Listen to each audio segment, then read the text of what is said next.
अस्सलाम वालेकुम, कैसे हैं आप सब? ठीक है, उम्मीद है कि अच्छे होंगे। जहाँ भी रहें खुश रहें, अपने प्यारों का ख्याल रखें। Welcome back to my YouTube channel Ruhi Khan official. आज की ये वीडियो है कनाडा के बारे में। कनाडा की एक और वर्क वीज़ा जो अनाउंस किया गया है और वो के बेनिफिट्स क्या हैं और उसकी वैलिडिटी क्या है, प्रोसेसिंग कितनी है और क्या पाकिस्तानियों के लिए इस वक्त कनाडा जाना एक गोल्डन अपॉर्चुनिटी है। तो येस, हाँ, जैसे कि आप सब जानते हैं कि इस वक्त इंडिया और कनाडा के बीच में जो पॉलिटिकल इश्यूज़ हैं, कहना तो नहीं चाहिए लेकिन उन पॉलिटिकल इश्यूज़ की वजह से उनके जो बहुत सारे लोगों के वीज़ाज़ हैं वो इस वक्त जो है स्टॉप कर दिए गए हैं कनाडा गवर्नमेंट की तरफ से। ज़ाहिर बात है, अब कनाडा का जो डिपेंड है वो इमिग्रेशन के ऊपर तो है। इवन के स्टूडेंट वीज़े तक भी लोगों ने फ़ीसें पे की हुई थी, उनके वीज़ाज़ लग गए थे, बस अभी ट्रैवलिंग भी बाकी थी, उन लोगों को भी स्टॉप लगा दिया गया है। तो ये एक पॉलिटिकल इशू, लेकिन ज़ाहिर बात है कि इस वक्त कनाडा में जो ज़्यादातर, आपको जैसे कि सबको पता है कि इंडियंस बहुत ज़्यादा जाते हैं और इंडियंस के लिए बहुत ज़्यादा अपॉर्चुनिटीज़ भी होती हैं। हर साल ज़्यादातर इमिग्रेशन की तादाद ऑल ओवर वर्ल्ड से अगर देखी जाए तो इंडियन की ही ज़्यादा होती है। तो कनाडा की इमिग्रेशन का डिपेंडेंट भी इसी पे होता है कि इंटरनेशनल वर्कर्स आते हैं और उसके अलावा ये होता है कि स्टूडेंट्स आते हैं पढ़ने के लिए दुनिया भर से। लेकिन इस वक्त इंडिया से देखा जाए तो एक बड़ी मेजॉरिटी की जो तादाद है उसको स्टॉप लग गया है, यानी कि उनके वीज़ा प्रोसेसिंग रोक दी गई है और उनकी अभी जो मज़ीद फ़र्दर उनकी डिटेल्स आने तक उनको अभी जो है कनाडा में आना अलाउ नहीं है। अब ये सिलसिला कब तक चलता है ये तो नहीं पता है, लेकिन मीनवाइल अब ज़ाहिर बात है वो जो शॉर्टेज है, वो कमी है, उसको पूरा तो करना ही है। तो वाइल इसमें जो पाकिस्तानियों के लिए ये एक थोड़ा सा बेनिफिट हो गया है कि बहुत सारे जो फर्स्ट बहुत सारे ऐसे लोग जो स्किल्ड वर्कर हैं या सीजनल वर्क वीज़े का वेट करते हैं या किसी भी होम केयर जॉब्स का वेट कर रहे होते हैं या आईटी में जॉब का वेट कर रहे होते हैं, तो लेकिन उनकी इस वक्त अगर वो अप्लाई कर रहे हैं तो मेरे ख्याल से उनके लिए बेहतर अपॉर्चुनिटी है, वो इस वक्त उनको वीज़ा मिल सकता है। जो लोग इस वेट में थे कि कोई स्ट्रीम अनाउंस हो और वो जल्दी से अप्लाई करें, तो ये गोल्डन चांस है, मिस मत कीजिएगा। आज चैनल पर नए आए तो सब्सक्राइब किए बगैर मत जाइएगा और वीडियो अच्छी लगे लाइक एंड शेयर ज़रूर करें। और फिर मैं एक बात कह रही हूँ कि इस वक्त कनाडा में अप्लाई करना आपको जो है गोल्डन चांस हो सकता है आपके लिए। तो बहुत सारे लोगों का ड्रीम पूरा होने जा रहा है कनाडा जाने का, स्पेशली पाकिस्तान और इंडिया के अलावा जिन अदर कंट्रीज़ में थोड़े मिनिमम लोग जो थे वो सिलेक्ट किए जाते थे, इस टाइम पे डेफिनेटली उनके लिए जो है रास्ते खुल रहे हैं। लेकिन एनीवेज इनका पॉलिटिकल इशू है, जब सॉल्व हो जाएगा तो उनकी भी जो होगा फर्दर वो देखा जाएगा। इस वक्त में हम बात करने वाले हैं कनाडा के सीजनल वर्क वीज़े को लेके, उसके प्रोसेस को लेके, उसको अप्लाई कैसे किया जाता है, इसके बेनिफिट्स क्या हैं, इसकी वैलिडिटी क्या है। जैसे कि कनाडा के ना 2 सीजनल वर्क प्रोग्राम्स होते हैं वो जो हर साल अनाउंस किए जाते हैं, ठीक है। लेकिन इस वक्त हम जिस प्रोग्राम की बात कर रहे हैं वो है temporary foreign agriculture worker programme. तो आज की इस वीडियो में जो है इस जो एग्रीकल्चर वर्कर प्रोग्राम से रिलेटेड जो भी टॉपिक है उसको हम कवर करेंगे। ये सब जानते हैं कि एग्रीकल्चर जो होता है ज़राअत का शोबा होता है, जैसे जो कि पाकिस्तान में हो कहीं भी हो, ज़मींदारों के हवाले होता है, किसान वगैरह काम करते हैं। और इस एग्रीकल्चर जॉब्स के लिए ना तो किसी किस्म की कोई हाई क्वालिफिकेशन की डिमांड होती है, बल्कि प्राइमरी सेकेंडरी एजुकेशन वाले 5 या 10 8 7 2 पढ़े भी इसमें अप्लाई कर सकते हैं, क्योंकि ये है ही एग्रीकल्चर की जॉब, इसमें कोई कंप्यूटर के आगे तो बैठना नहीं होता है। इसके अंदर जो है ना सिर्फ फॉरेन वर्कर्स अप्लाई करते हैं बल्कि कनाडा के अंदर रहने वाले बहुत सारे लोग भी अप्लाई करते हैं। लेकिन चूँकि वो मिनिमम होते हैं इस वजह से इनको फिर ज़्यादा फॉरेनर्स को हायर करना होता है। अब अगर बात की जाए तो किसी भी जब वर्क परमिट की बात आती है तो उसमें सबसे पहले ये होता है कि LMI ये जो है अप्रूव्ड है या नहीं है, यानी कि लेबर के जो रूल्स के अंदर जो आती है वो चीज़, उसके लिए चूँकि एक अलग प्रोसेस करना पड़ता है। तो यस, ये जो अगर आपको वर्क परमिट मिलता है तो ये जो है पॉजिटिव LMI अप्रूव्ड है। जैसा कि जो टाइप है वो एग्रीकल्चर वर्कर की है। और इस एग्रीकल्चर टेम्परेरी वर्कर के थ्रू जो है वो कैनेडियन हायर करते हैं फॉर इंटरनेशनल वर्कर्स को। उस वक्त जब उन्हें कनाडा के अंदर वो वर्कर प्रोवाइड नहीं होते तो फिर उन्हें ये स्ट्रीम जो होती है अनाउंस करनी होती है अपनी शॉर्टेज को फिल करने के लिए। इसकी अगर बात कर लें तो बेनिफिट्स भी इसके बहुत अच्छे हैं। इसके बेनिफिट्स यही हैं कि आपको इसमें जो ट्रांसपोर्टेशन की फैसिलिटी प्रोवाइड की जाती है, आपके राउंड ट्रिप की, यानी कि एयर टिकट आपका वो राउंड अरेंज करके देते हैं आपको एयर टिकट।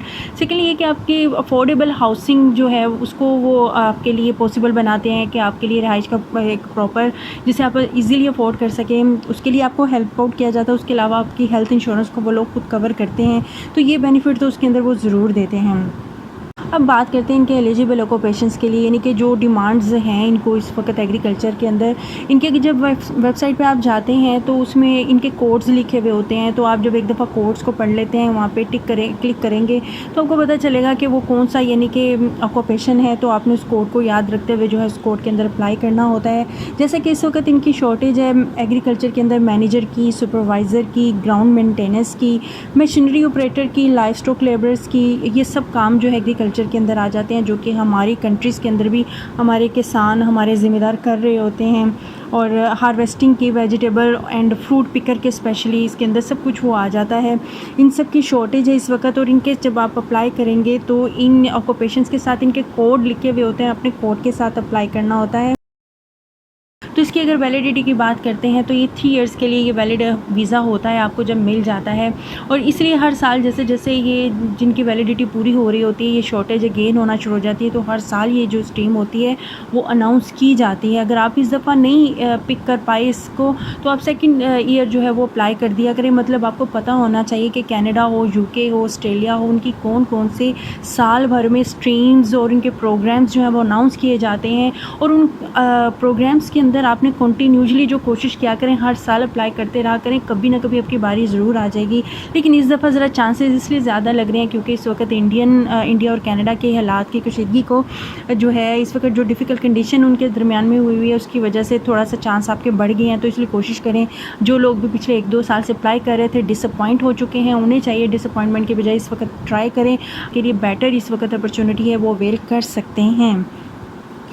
अब बात करते हैं कि इसकी कॉस्ट कितनी आती है। तो वर्क परमिट एप्लीकेशन जो फ़ी होती है वो कैनेडियन डॉलर होती है 150। और इसकी जो बायोमेट्रिक मिला, अगर जो फ़र्स्ट टाइम अप्लाई करते हैं, जैसे कि हम ऑलरेडी अपनी बहुत सारी वीडियोस में बता चुके हुए होते हैं कि अगर आप फ़र्स्ट टाइम बायोमेट्रिक करवाते हैं तो उसकी फ़ीस देनी होती है। लेकिन अगर सेकंड टाइम आपने कराना हो, किसी भी वीज़े के लिए अप्लाई करना हो, तो फिर उसकी बायोमेट्रिक नहीं दी जाती, ओनली फॉर फर्स्ट टाइम होती है। तो अगर आप फर्स्ट टाइम अप्लाई कर रहे हैं तो फिर 150 कैनेडियन डॉलर है एंड 85 कैनेडियन डॉलर है इसकी फिंगरप्रिंट के, यानी कि इसके बायोमेट्रिक फ़ी। तो ये भी सबको पता ही है कि जो ऑलरेडी किसी न किसी स्ट्रीम में अप्लाई करते हैं और उन्होंने बायोमेट्रिक करा रखी है तो उन्हें दोबारा बार बार नहीं करना पड़ती। तो इसलिए इसकी वर्क परमिट की application fees only 150 Canadian dollar है। आप जिस कंट्री में भी है, Nepal, Bangladesh, Saudi Arabia, Dubai, Pakistan, तो आप देख लें करेंसी को कन्वर्ट करके। अब बहुत सारे लोगों का क्वेश्चन बार बार यही होता है कि मोस्टली जो कनाडा है अपनी जॉब्स को कहाँ पे पोस्ट करता है ताकि हम वहाँ से डायरेक्ट इसको पिक कर लें। तो हम आपको बताते हैं कि इसके जो सबसे ज़्यादा जॉब्स होती है ना, जॉब बैंक कनाडा जो इनकी ऑफिशियल एक वेबसाइट है, मैं कोशिश करूँगी इसको स्क्रीन पे भी चला दूँ और डिस्क्रिप्शन में भी इसका लिंक दे दूँ। अब उस वेबसाइट के ऊपर इनकी डायरेक्ट जॉब्स होती हैं। इस वक्त भी आप जाके देखेंगे तो इनकी कोई ना कोई स्ट्रीम की जॉब्स जो हैं वो पोस्ट की जा चुकी हैं और आपने उसको अप्लाई ही करना बाकी रह गया है। और मैं ऑफिशियल जो वेबसाइट दूंगी उस पर आपने जब क्लिक करना है उसके अंदर जाके आपने इनके कोड्स के साथ, मैंने आपको पहले ही बोला है कि इनके ऑक्यूपेशन के साथ इनके कोड्स हैं, वहाँ जाके आपने इसको अप्लाई करना है उन कोड्स के साथ। यानी कि इसका स्टेप नंबर 1 तो ये कि आपने वेबसाइट को जो है ओपन करना है। स्टेप नंबर 2 है आपने एडवांस्ड के ऊपर इसके जो है क्लिक करना है। इसका स्टेप नंबर 3 मैं आपको स्टेप वाइज थोड़ा सा समझा देती हूँ। जो लोग फर्स्ट अप्लाई कर रहे होंगे थोड़ा सा माइट भी उनके लिए ईजी हो जाए। तो स्टेप नंबर 3 के स्क्रॉल डाउन करें पेज को और एंड सेलेक्ट करें ऑप्शन में जाके, और कैनेडियंस एंड इंटरनेशनल कैंडिडेट्स पे जाके आपने जो है ना सेलेक्ट करना है। स्टेप नंबर 4 ये है कि scroll up and again in the job title right, जो कि मैं आपको बता चुकी हूँ, जो भी उस जॉब का टाइटल होगा उसका कोड लिखा हुआ होगा, आपने वहाँ पे वो जो कोड है ऊपर आपने क्लिक कर देना है। स्टेप नंबर 5 इसका ये है कि एंटर आपने फिर प्रेस करना है और उसके व्यू रिज़ल्ट के ऊपर आपने आ जाना है। And this will list all types of seasonal jobs in Canada. तो स्टेप नंबर 6 होगा open any post, read the description and apply online. यानी कि जैसे ही आप उसके कोड के ऊपर क्लिक करेंगे तो वो उसकी डिटेल सामने आ जाएगी। स्टेप नंबर 6 में जाके आपने उस डिटेल को, डिस्क्रिप्शन को सारी को पढ़ लेना है, ऑनलाइन अप्लाई कर लेना है। Remember if you are applying for an agriculture stream you must search for a job that is eligible in this stream. ऐसा ना हो कि आप कोई और मतलब जॉब के लिए अप्लाई कर दे, जो वहाँ पे कोड दिए होंगे जो उन्होंने मांगा होगा आप उसी उनमें से ही एक को सिलेक्ट करेंगे। The occupation codes that are given above you search by codes on the job bank website. Otherwise आपने अपने से यानी कि कोई ऑक्यूपेशन उसमें राइट डाउन नहीं करना। तो जैसे कि हम पहले भी बता चुके हैं कि LMI अप्रूव्ड जॉब है, अगर आपको एक दफ़ा मिल जाता है LMIA के प्रोसेस से भी गुजरना नहीं पड़ता। तो once you have completed the above steps such as you are done with finding and securing a job, your employer will get in touch with you। जैसे ही आप ये सारा प्रोसीजर जो मैंने अभी बताया है वेबसाइट पे जाके इसको कंप्लीट कर लेते हैं, देन आपका जो एम्प्लॉयर है अगर वो आप में इंटरेस्टेड होता है ना, तो वो आपको खुद टच करता है, आपको असिस्ट करता है कि अब आप नेक्स्ट स्टेप क्या करें। वो आगे प्रॉपर आपको खुद ही गाइड करना शुरू कर देता है आपके ईमेल के थ्रू, जो कि आपने उस एप्लीकेशन फॉर्म के अंदर अपनी ईमेल दी होगी।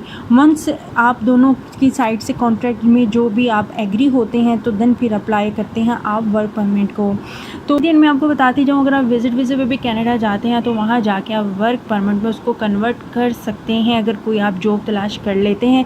जैसे कि लास्ट में हमेशा मैं आपको बताती हूँ कि कोई ना कोई यही टिप होती है कि अगर आप किसी वर्क परमिट के थ्रू नहीं जा पा रहे तो आप विज़िट वीज़े के थ्रू चले जाएँ और विज़िट वीज़े पे जाके उस काम ढूंढ लें और फिर वहाँ पे उसको वर्क परमिट में कन्वर्ट कर लें।